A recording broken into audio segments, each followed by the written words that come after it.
We'll reconvene from closed meeting at 7:16 p.m. and go to the board protocol. No, I'm so sorry. The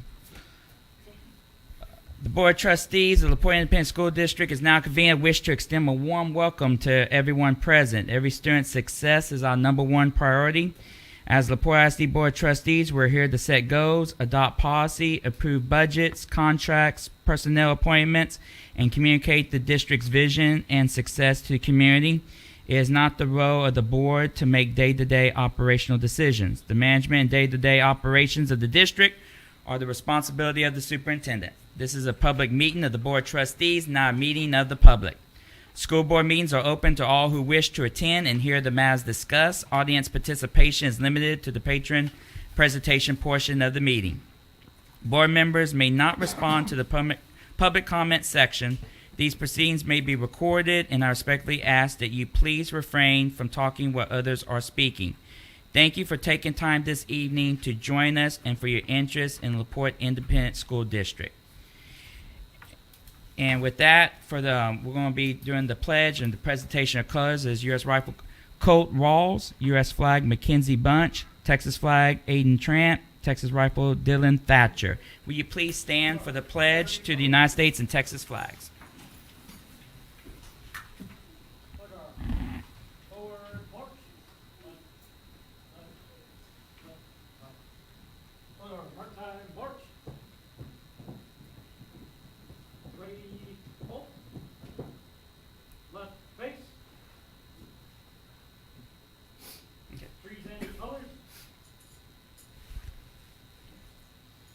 Will you join me with the pledge to the United States flag?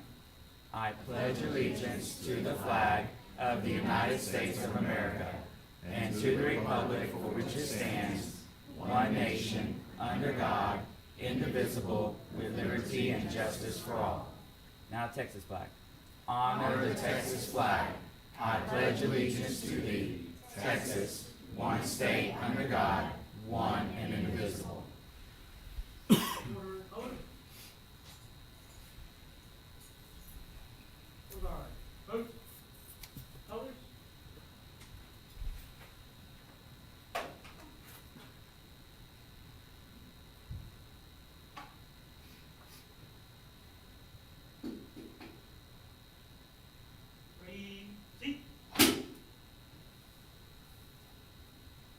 Present arms.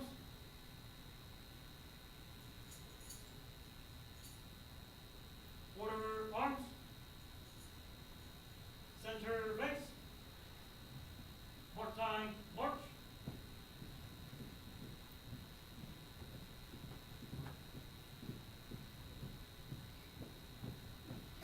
Forward march. Left, left, left, right. Will you please remain standing for the invocation? Will you please bow your heads?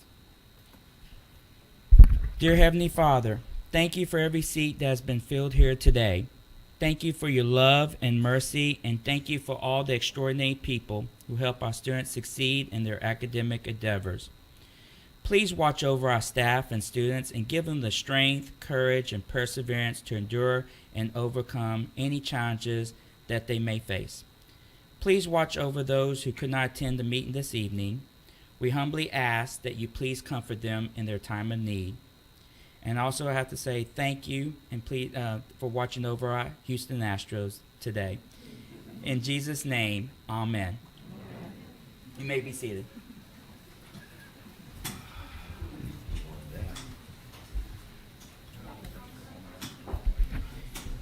Okay, we'll go to item 5, board recognitions, performance by Jenny Reed Elementary students. Good evening, ladies and gentlemen. This is our very first presentation of the year, and Jenny Reed gets the honors. And this evening, we welcome Michelle Nance and Rachel Stepro to talk about Early Act. It's a pilot program, part of Rotary at Jenny Reed Elementary. Thank you. First of all, we want to thank the board for inviting us. This is super exciting. This all kind of began over the summer. I like to go home and kind of debrief and unwind and reflect reflect, and I was talking to my husband, like how hard our students worked last year. Last year was probably one of the toughest years we faced in education since I've been teaching many, many years. And I was describing it to my husband that we've closed so many learning gaps. Our students work so hard, and then I'm like, man, I just wish there was a way that we could do something for the school and our community, a way to teach our students how to serve others.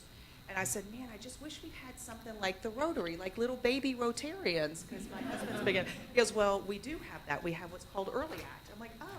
So we kind of started there. So I went before the Rotary Club, the board members, and presented it to them what our need was, and they granted us a $700 grant to start the program. So it's being ran by two of our Rotary members, Frank Nance and Chief Camp.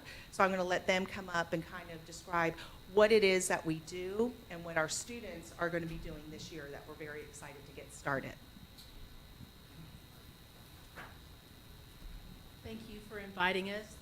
Like she said, Early Act is an elementary school program for children ages 5 through 13, and it's a pilot program this year, but they're going to form the club, which they've done. They're going to elect officers, and they're going to develop ways to help their school, their community, and globally. Now, we're going to start small with just what's going on in school, but we're going to teach respect, goodwill, peace, tolerance, and how to show kindness to others. And there's so many projects that they're going to be able to come up. This is all their ideas, what they want to do to show their appreciation for their school and their community.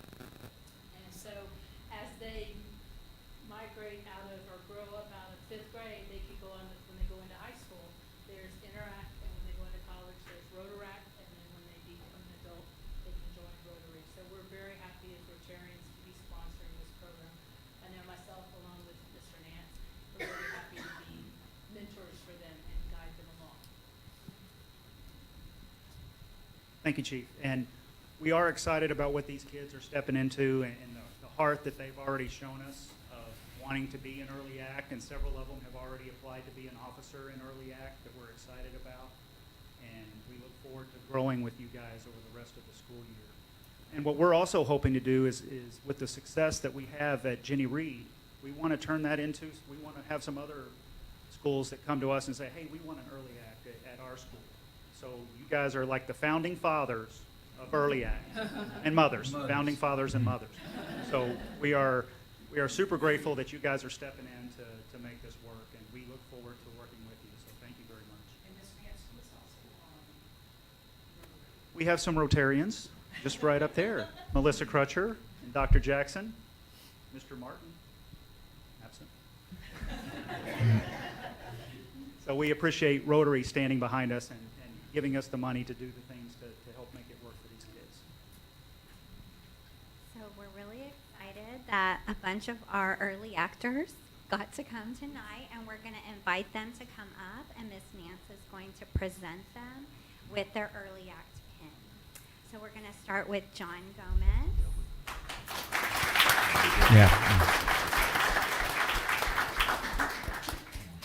David Klopper.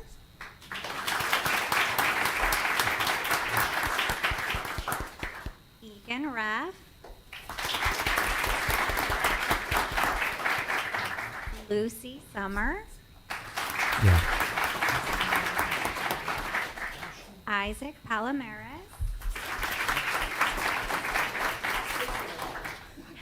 Hannah Johnson. Priscilla Rodriguez. Madeline Hayes. Peyton Bryan. And Brooke Ganchavez.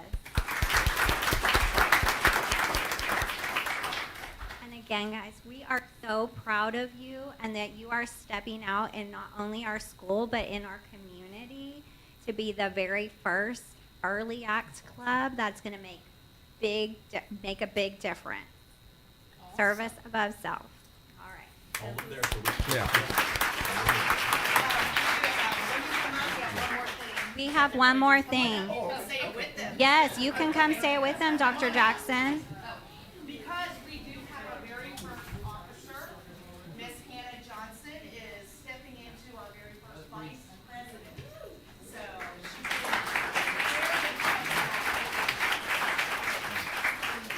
Come on, Hannah.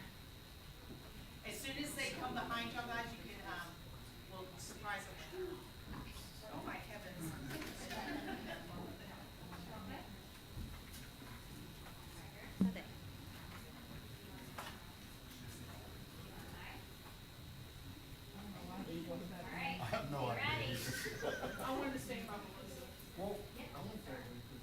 The four-way test of the things we think, say, or do. First, second, third, fourth.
Thank y'all so much, and good luck with your program.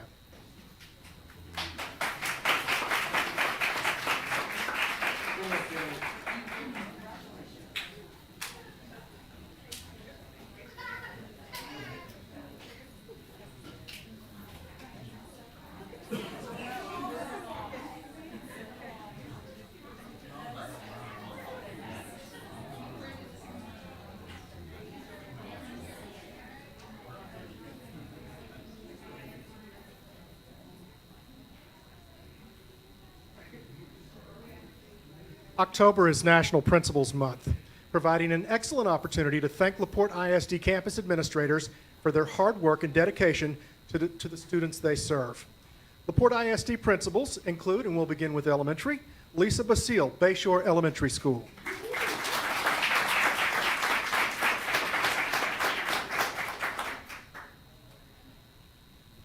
Camilla Whitlock, College Park Elementary School.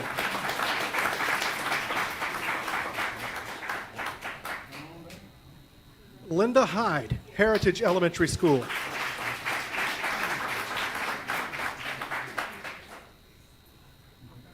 Karen Lawley, LaPorte Elementary School.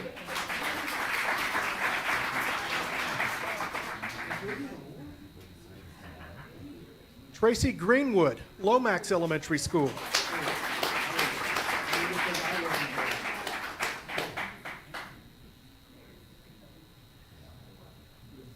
Diane Whedon, Jenny Reed Elementary School.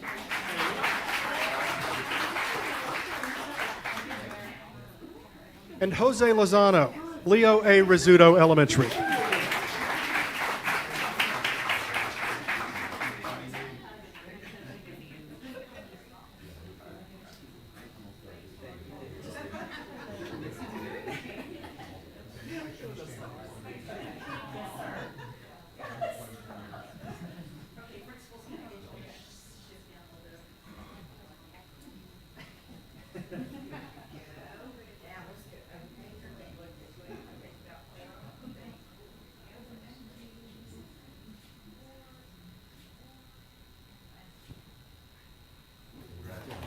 Thank you. Now we move on to our secondary principals. Lucio Rodriguez, James H. Baker, 6th grade campus.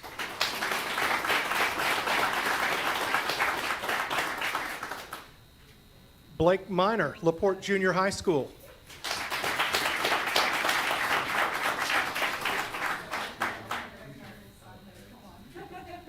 Dr. Cade Griffin, Lomax Junior High School.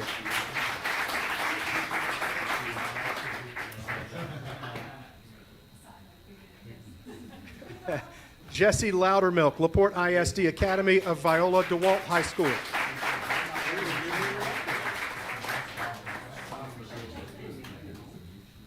Curtis Doherty, Secondary Disciplinary Alternative Education Program Administrator.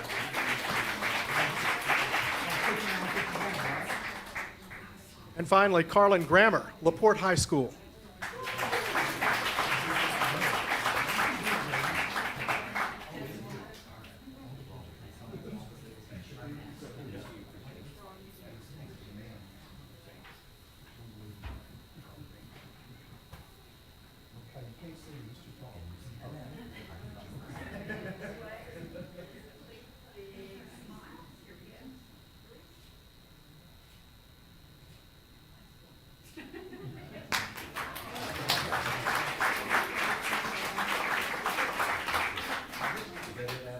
We have one more. October 12th, that's tomorrow, has been proclaimed by the governor as Texas Education Human Resources Day. This day is set aside every year to recognize and honor the important contributions made by school staff who work in human resources. Human resources staff work hard each day to make sure our schools are staffed with high-quality employees and that those employees have a good work environment. I always like to say that the Port ISD's Human Resources Department puts the human in human resources. Here tonight for us to honor Human Resources Department team includes Specialist Joy Nolan.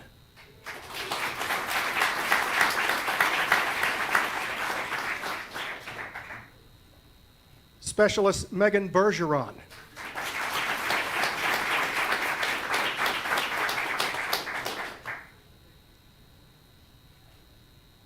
Coordinator Alex Paz.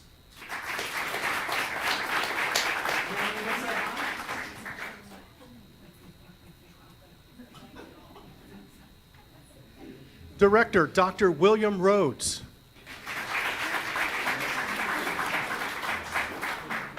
And Executive Director Angie Garza Viator.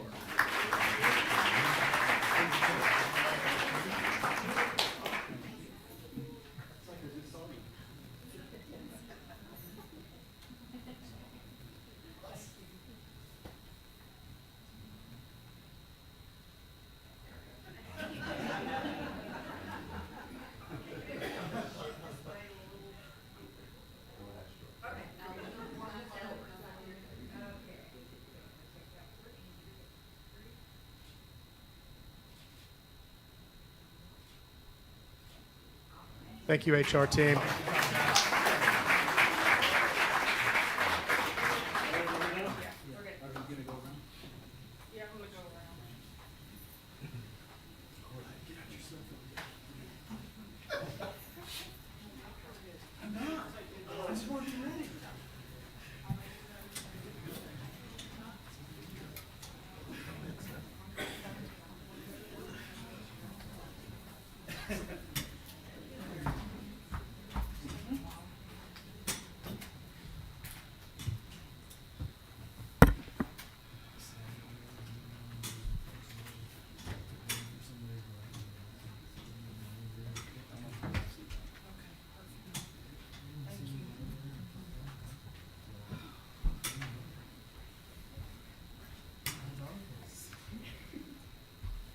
Okay, we go to item 6, public comments. The board will now hear those who wish to make comments, and you have completed and returned the public comment participation request. This section will be conducted in accordance with the Texas Open Meetings Act and board policy. Complaints and concerns for which other resolution channels are provided shall be directed through those channels. Mr. Shoppy, do we have anybody? We have one. Ms. Kathy Crape from Hillsdale would like to talk about Program Paris. Okay.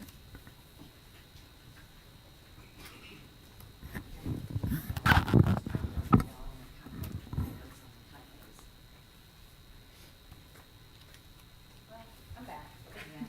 Y'all are very unsatisfactory at what y'all did. It's gonna be a little passive aggressive, but this subject is so important because there's individuals' lives at stake. And until y'all find the value in these students,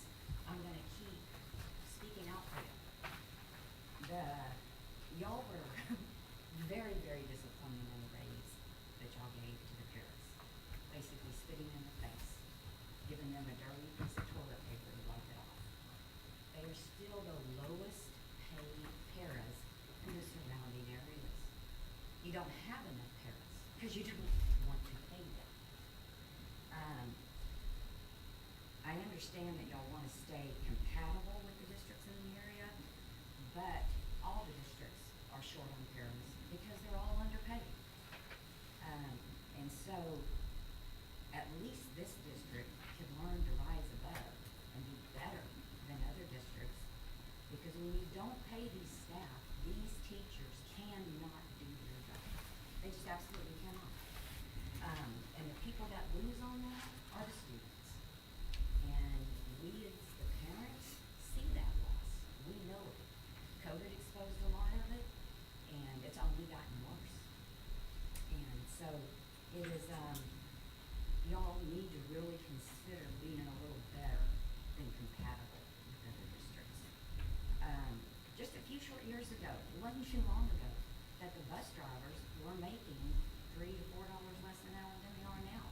But somehow or another, y'all found value in that position and upped their pay quite a bit in 1 year. And so I don't know why y'all can't look deeper into these paraprofessionals for the support of the teachers and the education of the students. I know in the summer I asked for all of y'all to go spend at least 30 days in a classroom. I highly doubt any of y'all have done that, not that you're able to, but I highly doubt that any of you have done it. I don't know how often any of y'all have gone and spent even a week in these classrooms to see what these teachers have to go through in order to effectively educate these students. We're talking teachers that have individual education plans. They can't just blanket teach. They have to take every student in that classroom and individually teach them in accordance to what their plan is. And that is very hard when you have behavioral students and the program paras are not in there to be able to effectively manage that behavior so a teacher can do their job. Who loses? The students lose out.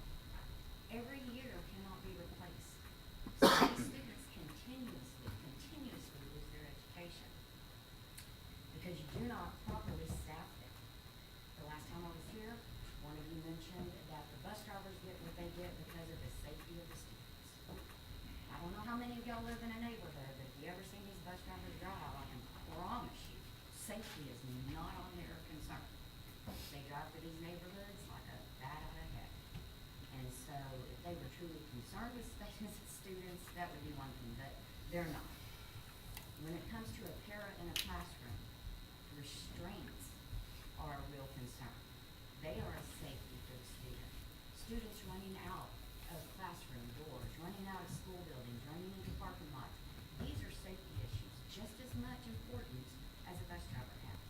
And all I'm asking is that you find that these paras can be pushed into the same pay grade as a bus driver, because their jobs are just as important, and the safety of the students is a whole lot of their responsibility. And I've learned that the shortage is so great that some of Ms. Trader's staff has had to go into these classrooms because we don't have enough paras. Now let's make this make sense. We have staff members who aren't certified, or maybe they might be, to certify as a para in a classroom. Her staff makes more money than a para, but we're bringing them in to sub into a classroom of what we refuse to pay them, to where we could have people that are actually staffed and skilled, and they stay in these jobs. But yet we're using somebody else's staff. They're not even doing their jobs because they're in trying to do somebody else's job, and they're still making more money than what you're gonna pay a para to do. So it doesn't make any sense to me why that has to happen. It has to happen because there's no paras to be able to be hired on. And again, I understand it's not just this district, but this district can be better than all the other districts. Y'all pay these people what they need to be paid, you're gonna be flooded with applicants, and good applicants, and applicants that are gonna wanna stay. So it's very, very important to really relook at what that position is and how important it is to the teachers. The teachers are stressed beyond stress, and it's different than a gen ed teacher, and having to develop IEPs and having to deal with a parent. I know. Miss Great, that was your 5 minutes. Do you have, Yes. if you're close to finishing? Okay. And they can't do their job. So what I am encouraging parents to do is I'm encouraging parents to demand that their children come into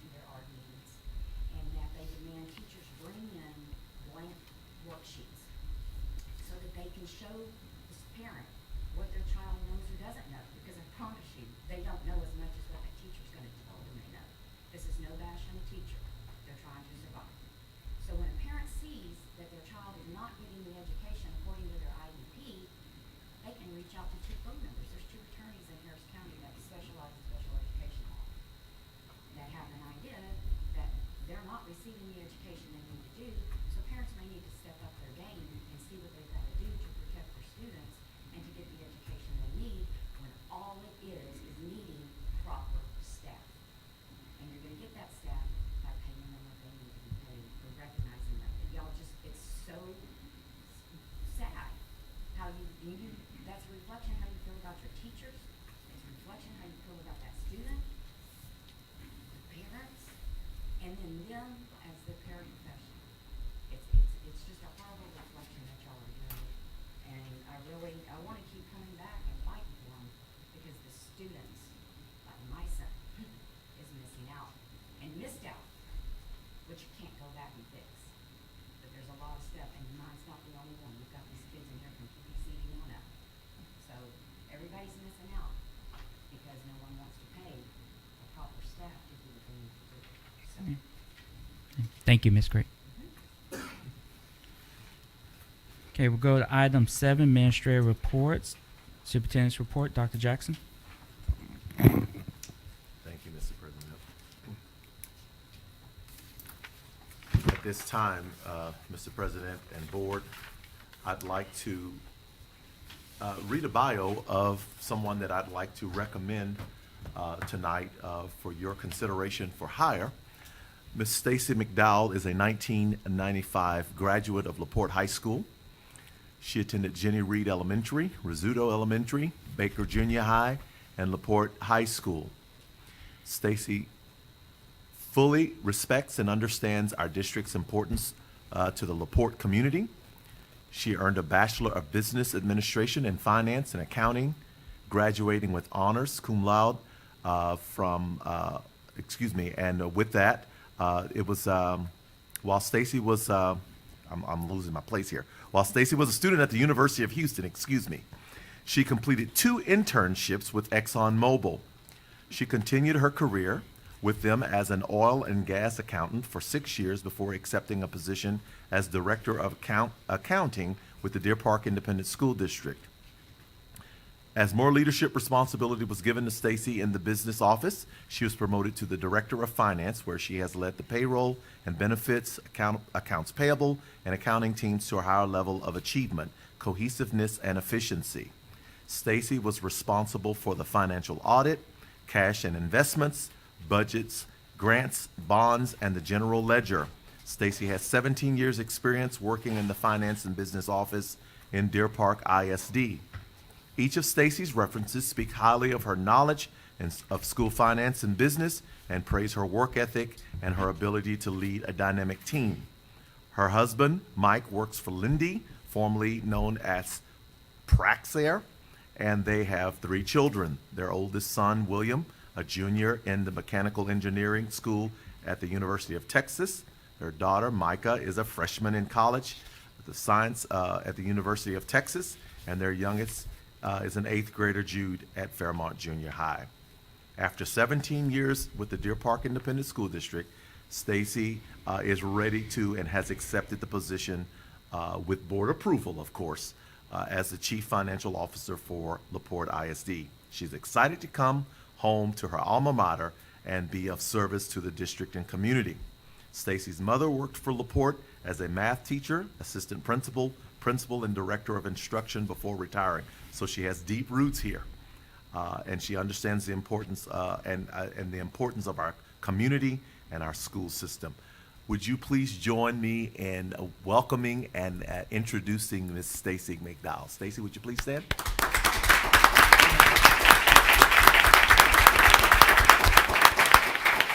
So, Stacy, did you bring any guests, or would you like to just say anything? I just want to say, no, my husband's out of town on work, so I apologize. But I'm really excited to meet everybody and to get to know y'all, find out what your needs are, and to serve however I can, and continue to lead the business office. I'm really excited for it. So, thank you so much. All right, thank you.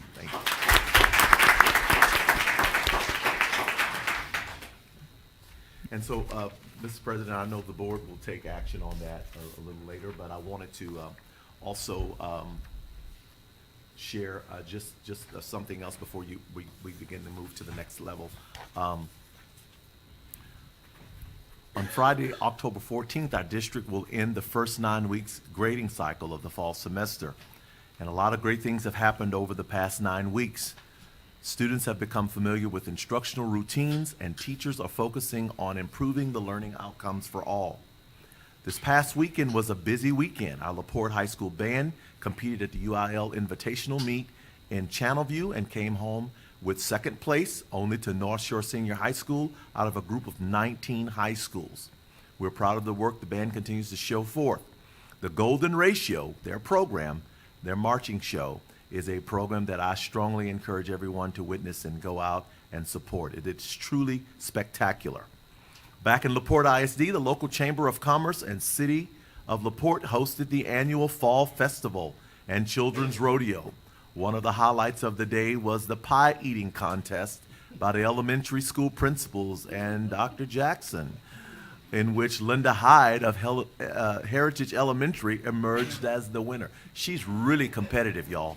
She's really competitive. She's really competitive.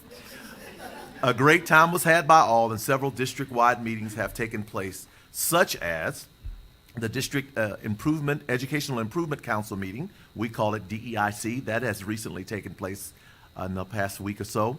Holdsworth Leadership Pipeline Collaborative meeting. Into Learning Professional Development Leadership Collaborative. Northwest Evaluation Association. This is a data analysis workshop in WEA. World Teachers Day, we celebrated that just last week. Coaches Appreciation Day, Custodial Appreciation Day, and a Bond Steering Committee meeting. So there's a lot happening in LaPorte ISD at this time. In addition to all of the important meetings that our staff continues to take part in, there are some outstanding mentoring opportunities happening in our district, such as the Helps Mentoring Program, Watchdogs, and the Becoming a Man program that was just begun at LaPorte Junior High, I believe. And so we're very excited about some of these mentoring programs. On September the 28th, several of us had the pleasure of attending the Pasadena Livestock Show and Rodeo, where 4 LaPorte FFA students accounted for 8 champion designations. Jake Heyman won Grand Champion for his heifer. Kaylee Soto won Grand Champion for her Market Lamb. Senior Grand Champion for Market Lamb Showmanship, and Senior Reserve Champion for Market Steer Showmanship. There was a lot of LaPorte kids doing well. McKenna Rankin won Grand Champion for her broiler. I didn't know what a broiler was, right? But I know now. Some of you may not know what a broiler is, right? And Junior Reserve Champion for Market Steer Showmanship. Riley Elko won Reserve Champion for her Market Lamb, and Rebecca Branch won Senior Reserve Champion for Market Lamb Showmanship. We're very proud of our hardworking FFA students, and we want to congratulate them. They're not here tonight, but let's give them all a hand as well. We're also very proud of our high schools. LaPorte High School in DeWalt, they've registered more than 75 new voters at LaPorte High School in DeWalt. Let's give them a hand. And thank you to the staff that helped to lead this effort. And lastly, Wednesday, October 12th, which is tomorrow, is Texas Education Human Resources Day, as Adam proclaimed earlier. And we owe our HR team a great debt of gratitude for all the wonderful work that they do. So let's give them another hand. Board of Trustees, the district is busy with lots of happenings, and we are proud to continue our focus on every student's success as our #1 priority. This is my superintendent's report, Mr. President. Thank you, Dr. Jackson. We'll go to item B, Holdsworth Leadership Pipeline Update.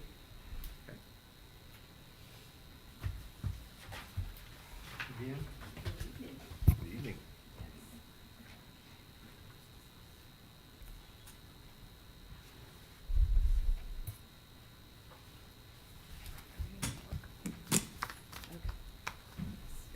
All right. Well, thank you for letting me come present to you about the Holdsworth Leadership Definition Update. As you all are aware, we are very excited. We are part of the leadership cohort at Holdsworth. We are just proud of the work that is continuing to be done from last year with our leadership task force, with our principals, with our cabinet. And now we have started meeting with our leadership task force once again this year. We have some new members. We're very excited that they've joined us just to really talk about what does leadership look like in LaPorte, how can we define it, and what does that sound like for people who are either aspiring leaders or current leaders in our district. And as you all recall, leadership is everywhere in the district. It's from our students to our community to our teachers and current leaders. So just to remind everyone, our step one that we did in collaboration with Holdsworth is we looked at and we determined these broad categories that we believe are leadership pieces that we know that leaders should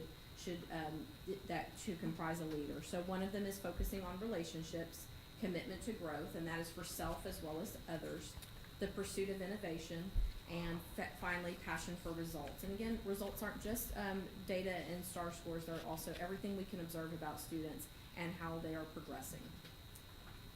Step two, after we had these broad categories, we came up with competencies together. So from focus on relationships, there were 3 competencies that we felt people that are leaders should do, and that's serve, influence, and connect. And if we're committed to growth, we want to support, mentor, and cultivate others. And the pursuit of innovation is vision, curiosity, and courage. And then passion for results, to be focused, to be strategic, and to also be data-driven in what we do. So from the broad categories to the competencies, then our next step that we did was we looked at our descriptors.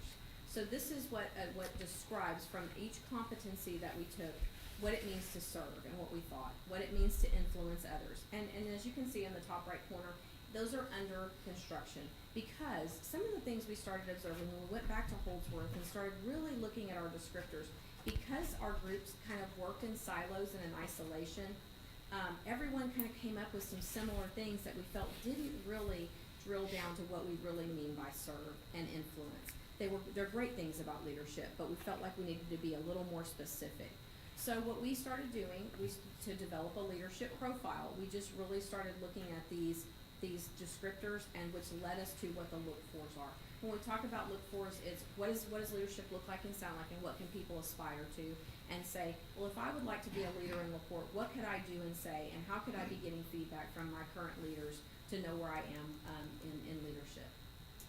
And so we did have a leadership task force meeting on October 6th, just last week on Thursday. So we really posed these questions to one another. How do our categories that we have, our broad pieces, uniquely articulate what we expect of a leader? So if we say we want to be a good communicator, that certainly fits in every one of them, but what specifically does it mean to be focused and to mentor others? And secondly, we asked what's maybe missing from our categories and what's not represented, and what could we add or change. So we did some more work into that. So just wanted to show you some of the work we did in that task force meeting just this past Thursday. And again, our task force meeting is comprised of from paraprofessionals to maintenance, transportation, as well as our current leadership and teachers, and I think I said paras. So all perspectives, and we got together. We talked about our competencies and categories, which was great to revisit those. We took sticky notes once again on our charts, and we came up with additional suggestions. So what was more unique than what we already had there? We also did what was called dot voting. So we each had 3 dots, and we went and voted on which ones of those we felt most represented those competencies. From there, we took the charts and we had expert groups. Now then, one group had, like for example, commitment to growth and so on. And so we started kind of categorizing some of the things again that people said. And so from there, we decided that we would have subcommittees for our next steps to look at these principal look-fors. To start with the principal, but again, we want to go down to assistant principals, teachers, teacher leaders, and so on. We want to continue refining these descriptors so people know exactly what we mean when we say these things, and how we can have discussions around these leadership descriptors. And finally, we said perhaps we could take a look at our design graphic and find out, because in the middle of it, of the graphic, as you can see, we kind of have it repeated for what's on the outside. So do we want to have it say something a little different? Do we want to change some of the colors so it's more unique for each one of those categories? So that's something that one of the subcommittees is going to take a look at. And we have the scan me at the bottom because that's how they signed up to say which subcommittee they wanted to be on. And so our next steps, we're going to continue defining role-specific look-fors. We're going to continue to define our priority look-fors for APs and for our aspiring leaders. And finally, we're going to be looking at leadership potential. Some perhaps based on these, not just who people are familiar with or who's been here, but also who is demonstrating high potential based on these look-fors. Who are considered maybe ready leaders, who could maybe step into the role and are qualified, who are demonstrating these at a higher level. And we go back to Holdsworth next week to learn some more exciting things about leadership and to continue our work with our leadership definition. Thank you very much for having the time to talk about leadership. Any questions, board? Thank you, Ms. Beardrow. Sure, sir. Thank you, Andy. Yes, sir. Okay, we'll go item C, bond planning and safety update. Good evening. Good evening.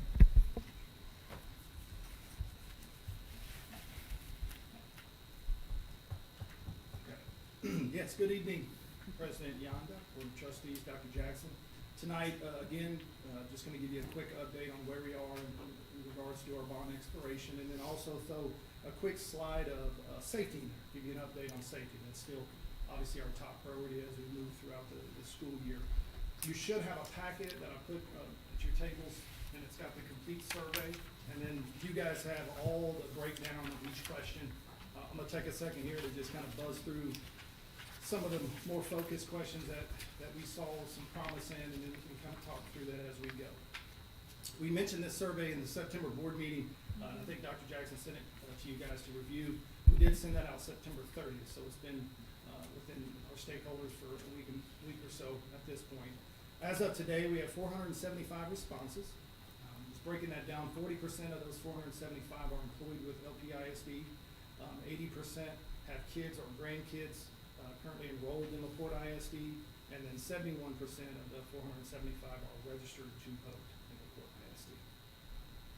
When you look at it from schools, obviously you can see that LaPorte High School is a big number there as far as responses within this survey, 162, and then it kind of moves throughout. Junior highs are kind of the next biggest pieces there from a campus stance. Now this is check all that applies, so if I had kids at LaPorte High and Rizzuto, I'm selecting both of them, so it's hard to get a percentage, but it does give you a general idea of what it looks like as far as where some of these responses are being drawn from.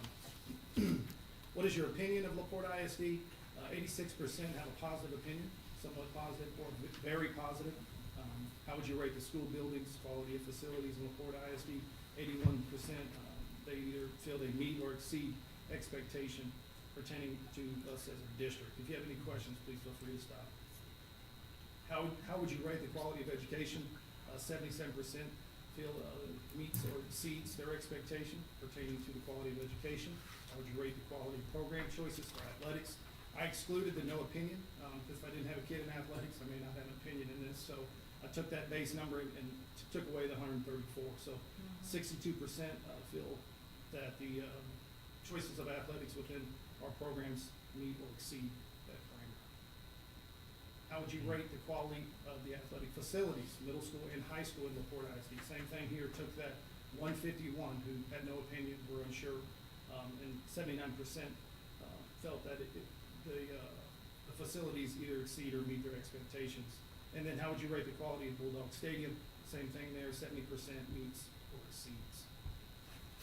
This one was good for us to see. And again, this is a kind of a roadmap, and I'll talk a little bit about it from a steering stance and a district stance on how we continue to navigate the packages and priorities of what we're putting together as a committee to soon put in front of you to possibly call for this bond. But if LaPorte ISD were to hold a bond election to improve facilities, including safety and security upgrades without a tax increase, would you? So 67% would vote in favor, 4% would vote against, and then 29% need more info. That's going to be critical, and I'll talk a little bit about that later. With the age of the structure, safety, compliance, drainage, facility, functionality, if the LaPorte ISD were to hold a bond election to rebuild Bulldog Stadium, and include an educational conference space, would you? 43% vote in favor, 18 vote against, and 39% need more info. So we asked them to identify some of the reasons as to why they would support a bond election, and you can kind of see I put the top three at the bottom. Safety and security and technology are at the top. You can see that's the biggest selection. And again, it's check all that applies, so they may have selected several. Attract and retain quality teachers. And then the third top one is an excellent school district with modern facilities helps maintain home values and quality of life. What are the reasons you would not support a bond election? Top one, not applicable, because I would support a school district bond election. 2, a new stadium isn't needed. 3, I don't know enough about the district's needs, and I already pay too much in property taxes, so those are kind of the same, so I just put those both on there. But you can see how they fare on the bar graph there. So, why are these important to us again as a committee? Because they are a roadmap. 479 people are not all the voters that we're going to get if we get into this situation, but it at least gives us a point. If these all came back extremely negative, and everybody said we're going to vote no, then we probably would go back to the drawing board and say, why are we even doing this? But I think when you look at it, the biggest thing that stood out to us after reviewing this, and again, this is still active and every day people are completing it, but need more information. So the job as we move is how do we communicate what we're trying to do and why we're doing it, right? We talk about Bulldog Stadium. Well, many people think immediately, well, it's because it's athletics and we want to go give to athletics. Well, that's not necessarily true. If you take a tour of that stadium, and many of you have, we have a structural problem at that facility, and there's some safety parameters and compliance that we as a district are running out of time to be able to stay in compliance with engineers and different things along those lines. So the information and communication is critical because there's a huge number in that survey that says, I need more info. I don't know enough about why I would say yes or why I would say no. So that's huge for us. Obviously, taxes. We all know, and the committee knows, that everything that we're going to do within our power is to first know our capacity, or kind of base number, and then do everything to stay under that. Because at the end of the day, we do not want this to affect our property owners and our homeowners in our community. So that's a drive. And again, I mentioned, there is some positivity in it. When you look at that, and again, those are small numbers, 475 is not a lot, but again, everybody didn't just say, no, I'm not gonna vote, I'm gonna vote against, so that's good for us to see. As far as bond steering committee, we did have a meeting last Monday. It was probably our most successful meeting. We had a large crowd there, which was very good. Great conversation. We had a chance to get our engineer company up there, as well as our program manager, to kind of go over some of the options that we're looking at. And we really got a lot of feedback from our members. But the goals right now are to outline that bond capacity. What is that number? Working alongside Ms. Cumby, our financial advisor. What is our tax piece that we need to stay under so we don't start getting into the world of raising taxes if this is something that we move forward with. Also finalizing the packages and putting those within those propositions. We know, right, it's going to be several regardless, because if we do something on the side of maintenance and operations district-wide, that's going to be its own proposition. Anything technology that's outside the walls, laptops, projectors, so on and so forth, that has to be now by law its own proposition. So right there's 2. If you add Bulldog Stadium to that or any other facilities, you're possibly looking at 3. So it's going to be layered out like that. So that committee is trying to kind of figure that out and put consensus on what's the most important and what needs to fit within those propositions, so we have all that outlined and clearly defined before we ever bring it to you for a recommendation. Our next meeting is October 24th at 5:30 here in the boardroom, and again, I know Doc's going to open that up for you guys to come and be a part of that. All right, real quick on safety, some of the things that's happening. It's funny, and I think I came up here in August, one of the first board meeting, and safety at that point was just all over the place on every news channel you turned on, and it's crazy how all of a sudden sometimes those things just kind of slow down. Well, I want to reassure you that we've not slowed down. Any of these campus leaders out here know that I'm wearing them out every day with different components that we're adding and refining. But the biggest thing that we're working on right now is preparing for our intruder audit that's going to happen any day now. They literally went around us, right? Now in a bubble and hit all the surrounding districts, and they're just saving the best for last. But great leaders call everybody else, can ask I how it hope they went. don't call the board and say they called me and I didn't answer. Right. So I've done some calling, and, you know, I'm connected with some friends who are in the safety world, and I'm like, what are they doing? How do they do it? What are they looking for? So, you know, generally speaking, what that'll look like is they're gonna come out, randomly select multiple sites, and they're gonna try to gain entry into our facilities. And that's what they're gonna do. So they're gonna go on the exterior and try to get into a door, try to get into several doors. And hopefully with our processes in place, they get identified and, you know, they get located and we bring them into the building. That's part one. When they come into the building, whether they gain access, we identify them, so on and so forth. They're gonna come in and they're gonna check our door sweep documentation. Going back, the state required that. Now, I'll say this, we do it daily. We document it by the week, but our teams do it daily, every day, multiple times. There's teachers that are identified. There's also SROs. Not only are housed SROs, but LaPorte PD even come in randomly throughout the day and check our doors. So that's a great thing that we've got going. Once they complete that documentation check, they're gonna do the interior sweep, in which they're gonna check the exterior doors from the inside to make sure there's no, you know, things to hold open the door. You know, teachers aren't using the door slants or slats that they use to slide under and so on and so forth. So I don't know the number of campuses. I know that the state's trying to say by the end of the year, 70% of all the districts' campuses will be hit. So that's gonna be several for us, but we're prepared. We're doing everything, and I say we because it's the campuses, it's the safety officers, the principals, and their safety teams have been fabulous, so we're prepared for that. A couple other components, we have tabletop drills coming up soon. That'll be a recap to you once we complete those. Those are important in our training process. So what those are is I'll go to each campus and they'll get their safety teams together, and I will literally throw all types of scenarios at them, and they'll respond and react. It's an extremely powerful training session for myself as a leader and for them as teams, and they go back and say, we missed this, how do we refine it? And it just kind of continues to prepare us as a team. So that's happening. October 18th, we'll be working with the city of LaPorte to do a shelter-in-place drill. That's important, that's big. We have to be huge partners with our local authorities, and we've done that so forth, so that's a big deal for us as a district. And then last, I just want to kind of hit on this.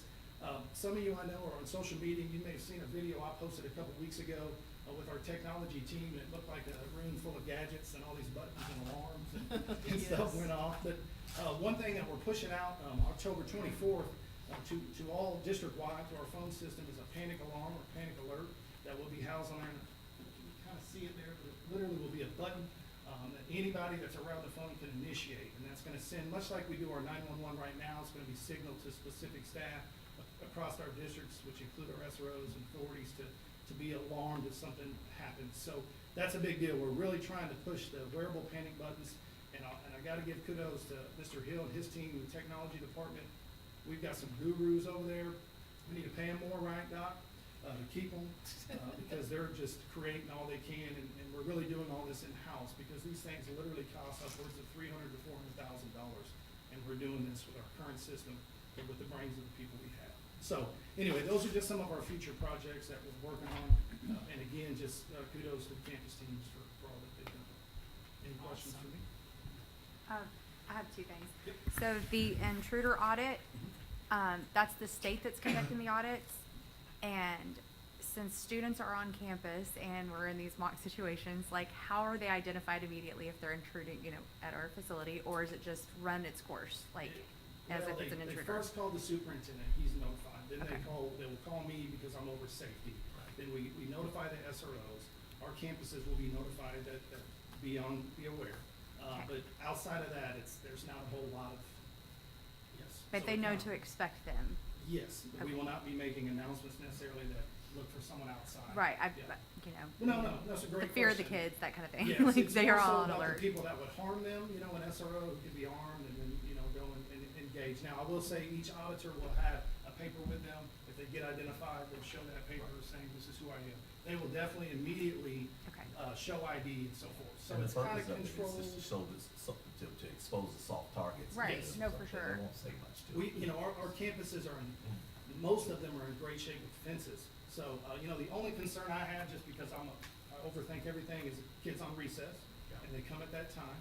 But as I just talked to one of the APs, it's just about our teachers knowing what to do if they see them responding to it and so forth. So, Right. you know, from what I've been told, they're very professional when they come. It's Okay. not someone kind of dressed up as a homeless person or something that would live in fear. And that's what I've heard from Yes. superintendents. The kids and the staff didn't feel too Right. alarmed because Right. it was so quick and somebody immediately got to them, and so Yeah.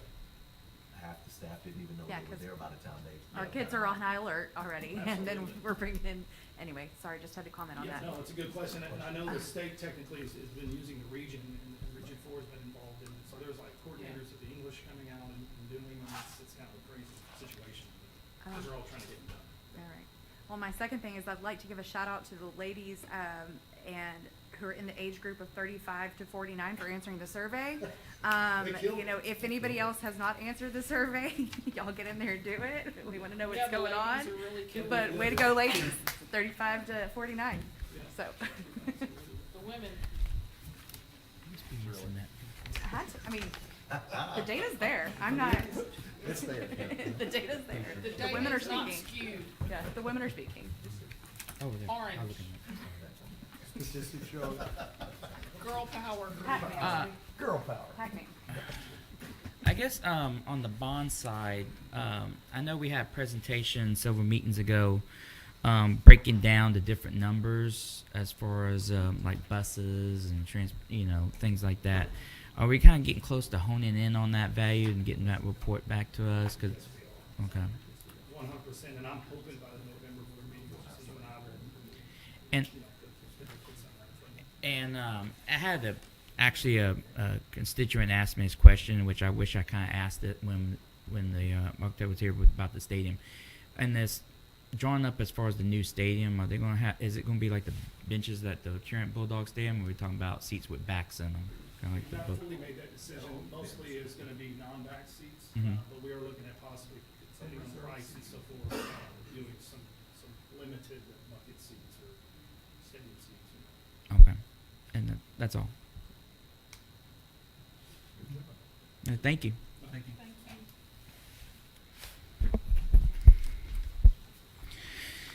Okay, we'll go to item 8, consent agenda. A, determine and approve any consent agenda items. B, approve board meeting minutes. Number 1, regular board meeting minutes, September 13, 2022. C, receive principals' reports. 1, Early Childhood Center. 2, Bayshore Elementary. 3, College Park Elementary. 4, Heritage Elementary. 5, Jenny Reed Elementary. 6, LaPorte Elementary. 7, Leo A. Rizzuto Elementary. 8, Lomax Elementary. 9, James H. Baker 6th grade campus. 10, LaPorte Junior High. 11, Lomax Junior High. 12, LaPorte High School. 13, Villa DeWalt High School. D, receive financial reports for September 2022. E, receive human resources report. F, receive 2022-2023 district improvement plan and campus improvement plans. G, approve employment of professional staff. H, approve budget amendment. I, approve amended 2022-2023 T-test list of teacher appraisers. J, approve receipt and first reading of TASB local policy revisions to policy EF local. K, consider and take possible action on the termination of certified classroom teacher Antoinette Hendricks, classroom teacher at Bayshore Elementary, for abandonment of contract. Mr. Shoppy, you read back the consent agenda, please? Yes, sir. A, B, C 1 through 13, D, E, F, G, H, I, J, and K. Okay, board, I seek a motion. So moved. Second. Ms. Thompson made the motion, seconded by Mr. Shoppy. Called for the vote. And is approved unanimously. Thank you. We'll go to item 9, action and or discussion items. A, adopt 2022 property tax rate of $1.2565 per $100 of assessed valuation. Board resolution number 2022-11. Okay, discussion board. Okay, seek a motion. So moved. Mr. Sharper made the motion. Second. Seconded by Mr. Murdoch. Call for the vote. Okay, it is approved unanimously. And with that, we will be going back into closed meeting at 7 8:13 p.m. for the same reasons as stated in the agenda under Texas Government Code Section 551.071 for the purpose to consult with district attorney in person or by phone on a matter which the duty of the attorney to the district under Texas Disciplinary Rules of Professional Conduct of the State Bar of Texas clearly conflicts with Chapter 551 of the Texas Government Code regarding any matter listed on the agenda, 551.074, for the purpose of considering the appointment, employment, resignation, evaluation, reassignment duties, discipline, termination, or dismissal of a public officer or employee. Number one, consider appointment, employment, resignation, termination, evaluation, reassignment duties, discipline, or dismissal of public officer and/or professional and non-professional personnel. Two, consider administrative recommendations with regard to professional employees. Three, consider renewals, non-renewals, and terminations of contracts for professional and non-professional personnel. And I think it's now 8:14 p.m., so we'll go to close at 8:14 p.m.